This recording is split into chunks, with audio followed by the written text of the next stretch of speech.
আমরা যখন কোনো লোন নেই, সেটা ব্যাংক হইতে পারে বা ফাইন্যান্সিয়াল ইনস্টিটিউশন হইতে পারে। তো সেখান থেকে লোন নেওয়ার পর আমরা কি করি, ইনস্টলমেন্টে পেমেন্ট করি। ওই পেমেন্ট যখন করি, পেমেন্টের সাথে ইন্টারেস্টও থাকে, প্রিন্সিপাল অ্যামাউন্টও থাকে।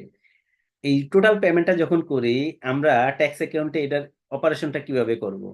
আমরা কি পুরো পেমেন্টটাই খরচ হিসেবে দেখাবো, নাকি শুধু ইন্টারেস্টটুকু খরচ হিসেবে দেখাবো? চলুন প্র্যাকটিক্যাল উদাহরণের মাধ্যমে দেখে নিই। এটা নিয়ে অনেকের মাঝে বেশ কনফিউশন আছে। কেউ মনে করতেছে পুরো টাকাটাই খরচ হিসেবে আসবে, কেউ মনে করতেছে শুধু ইন্টারেস্টটুকু খরচ হিসেবে আসবে। প্রকৃতভাবে কি আসবে? প্রকৃতভাবে শুধু ইন্টারেস্ট আসবে। চলুন প্রুফ দেখে নিই। ধরুন একটি অর্থ বছর 2022 সালে এসে 30/6 দাঁড়াইলো আপনার মোট অ্যাসেট 8 লাখ টাকা, কোনো লাইবিলিটিস নাই, আপনার নেট অ্যাসেটও 8 লাখ টাকা।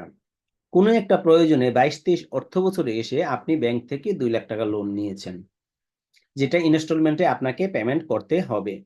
তো 2 লাখ টাকা লোন নেওয়ার ফলে ব্যাংক কি করছে, আপনার ব্যাংক অ্যাকাউন্টে ট্রান্সফার করছে। এই যে আপনার ব্যাংকে ব্যালেন্স বাড়লো 2 লাখ টাকা। বিনিময় কি হলো, আপনার লাইবিলিটিসও তো বাড়লো, ব্যাংকে আপনার পরিশোধ করতে হবে। লোন ও লাইবিলিটিসও 2 লাখ টাকা বাড়লো।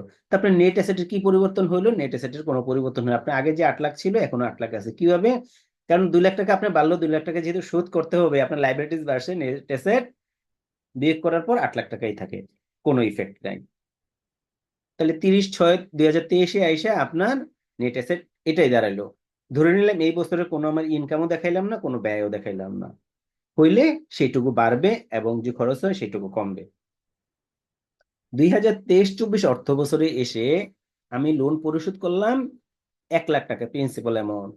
তো 1 লাখ টাকা পরিশোধ করার ফলে কি হয়েছে, আমার 1 লাখ টাকা অ্যাসেটস থেকে কমছে, লাইবিলিটিস থেকে 1 লাখ টাকা কমছে। কমার ফলে কি হয়েছে, আগে যেখানে 10 লাখ টাকা আমার অ্যাসেট ছিল এখন 9 লাখ টাকা হয়েছে, লাইবিলিটি 2 লাখ টাকা ছিল এখন 1 লাখ টাকা হয়েছে। তাহলে নেট অ্যাসেটের পরিবর্তন কতটুকু হয়েছে? কোনো পরিবর্তন হয় নাই। কেন? 10 লাখ টাকা থেকে 2 লাখ টাকা বাদ দিয়ে 8 লাখ টাকা হয়েছে, এখন 9 লাখ টাকা থেকে 1 লাখ টাকা বাদ দিয়ে 8 লাখ টাকা হয়েছে। আলটিমেট কিন্তু যে শুরুতে যে 8 লাখ টাকা ছিল নেট অ্যাসেট, এখনো কিন্তু তাই রয়েছে। তাহলে ইফেক্টটা কি হয়েছে? শুধু ইন্টারেস্টের কারণে একটা ইফেক্ট হয়েছে। সেটা কিভাবে? আমি যখন ইন্টারেস্ট দিলাম, এটা একটা খরচ, এটা খরচ হয়ে গেছে। এই খরচ যখন 10,000 টাকা দেখাইলাম, তাহলে কিন্তু এই 1 লাখ টাকা থেকে 10,000 টাকা কমে আমার 90,000 টাকা হইলো। তাহলে নেট অ্যাসেটে কি পরিবর্তন হইলো? গ্রস অ্যাসেটে পরিবর্তন হইলো। 10,000 টাকা কমে 8,90,000 টাকা, নেট অ্যাসেট দাঁড়াইলো 7,90,000 টাকা। তাহলে আলটিমেট দেখেন, আমার 8 লাখ টাকা থেকে এই 10,000 টাকা খরচ হয়ে আমার নেট অ্যাসেট দাঁড়াইলো 7,90,000 টাকা। 10,000 টাকা কমছে, তার মানে এই ইন্টারেস্টটুকুই কমছে, ইন্টারেস্টটুকুই শুধু খরচ। আমি ইনস্টলমেন্ট দিছি, তাতে কিন্তু আমার নেট অ্যাসেটের কোনো পরিবর্তন হয় নাই। পরিবর্তন কখন হয়েছে? যখন ইন্টারেস্ট দিয়েছি। যদি কেউ বুঝতে না পারেন কমেন্টসে জানাবেন, আরো ক্লিয়ার করে দেব। ধন্যবাদ সবাইকে।